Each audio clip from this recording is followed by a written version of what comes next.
My name is Brindeimer Arroyo. Somos el grupo número 1. Nuestro tema a tratar es la historia del diccionario bilingüe. Es uno de los diccionarios más antiguos que se entablilla, su entablilla sumérica es de alrededor de 230 años antes de Cristo. Inicialmente es un tipo de diccionario concebido como glosario, el comercio y la traducción. Es un tipo de diccionario bilingüe de obra lexicográfica que establece correspondencias entre un idioma a otro, permitiendo la traducción y la expresión entre dos idiomas. Este diccionario ha sido herramientas fundamentales para el aprendizaje de lenguas y la traducción a lo largo de la vida. My name is Rafael Villegas y les voy a explicar la evolución de los diccionarios bilingües. En el siglo XVI y XVII surgieron principalmente en el siglo XVI para facilitar la comunicación entre las diferentes clases medias de comerciantes. Se cerraba específicamente en los monasterios y surgió la idea de extenderlo a los diferentes hablantes del mundo, enfocándose principalmente en el comercio para facilitar así la diplomacia. Se difundió rápidamente por el auge de la imprenta, facilitando que los imperios europeos consolidaran su experiencia en nuevos territorios a través del lenguaje, facilitando así las nuevas alianzas comerciales. En esta época surgió también la necesidad de comunicarse entre hablantes de distintas lenguas debido al comercio, por lo cual la labor religiosa se extendió, facilitando la comunicación entre las distintas lenguas. Su expansión fue durante la era colonial. Se limitaba a un contexto cerrado de palabras. En el siglo XVII y XVIII fue que se extendió y posteriormente incluyó ejemplos, lo que hacía que se facilitara el aprendizaje leyendo este tipo de palabras. My name is Mariana Piña y yo les vengo a hablar sobre la evolución del diccionario bilingüe en el siglo XVIII y en el siglo XIX. Una corriente de ideas llamada Ilustración decía que todo debía estar ordenado y en regla, hasta el idioma. En 1780, la Real Academia Española, más conocida como REA, lanza su primer diccionario en español, que se llama Diccionario de Autoridades. Aunque este no era bilingüe, sirvió para los demás diccionarios que vinieron en ese tiempo. Los expertos decidían qué palabras iban y cuáles tenían que evitarse. En el siglo XIX aparecieron diccionarios como los de Neumann y Barretti, que traducían mejor el inglés y el español, ya que estos incluían muchas más palabras y ejemplos, pero tenían una forma muy básica de ver el idioma, como si solo sirviera para viajar o para turistas. Gracias. My name is Eliani Mendoza.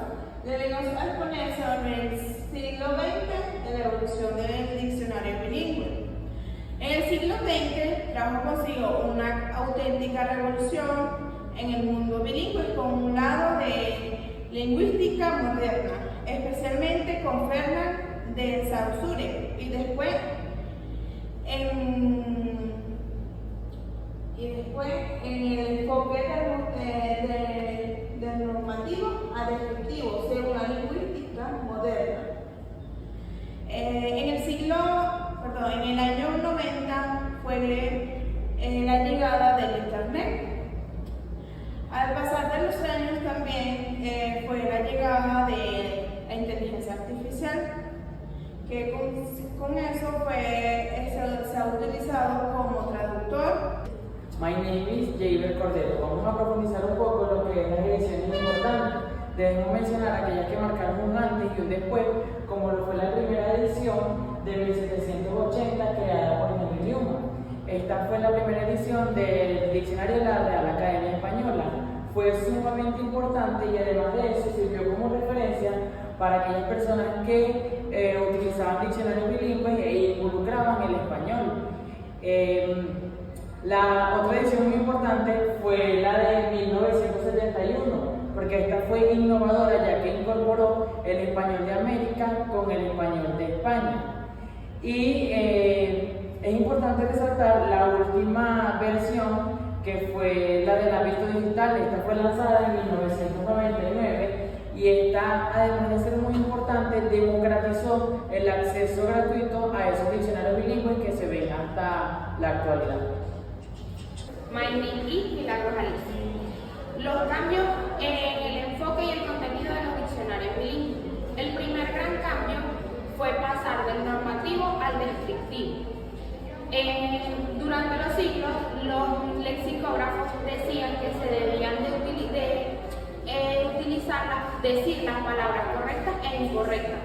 Durante el siglo XX, usaron la idea de hacer los diccionarios más reales. Hoy en día se utilizan con el uso técnico de las palabras. El segundo gran cambio fue la incorporación gramatical y pragmática.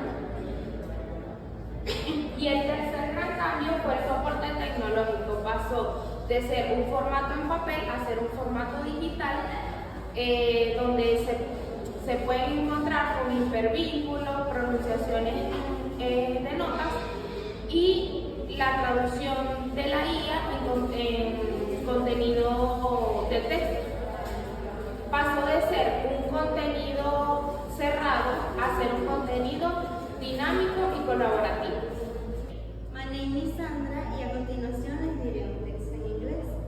Effective management requires constant supervision of human resources. Actually, successful companies implement sensible policies to assist employees. However, some managers pretend to support their staff, but their decisions often embarrass the team. The library of corporate knowledge should not be contaminated by poor leadership. A good manager must realize that discipline is not rude, but necessary for work. My name is Julián Echeverría. Yo le vengo a hablar a continuación, explicar el texto que acaba de indicar mi compañera. La gestión y la administración de sentido dentro de una empresa o cualquier organización. Es importante tener un líder como de recursos humanos para que vaya formando eficiente y eficaz a cada empleado. La gestión administrativa es muy importante ya que nos ayuda a poder ejercer una organización. Defiende el texto se refiere a defender el liderazgo constante y disciplinario. Hay personas que cuentan de que son los gerentes, lo regañan, lo ven como una falta de respeto, pero no saben que en vez de regañar es una buena idea para poder surgir en una organización. A continuación les hablaré sobre los falsos cognados y cognados. Los cognados son palabras que se parecen en español y en inglés y significan exactamente lo mismo. Por ejemplo, management se parece a manejo o gestión y significa eso. Resources se parece a recursos y eso mismo significa. Policies se parece mucho a política y significa eso.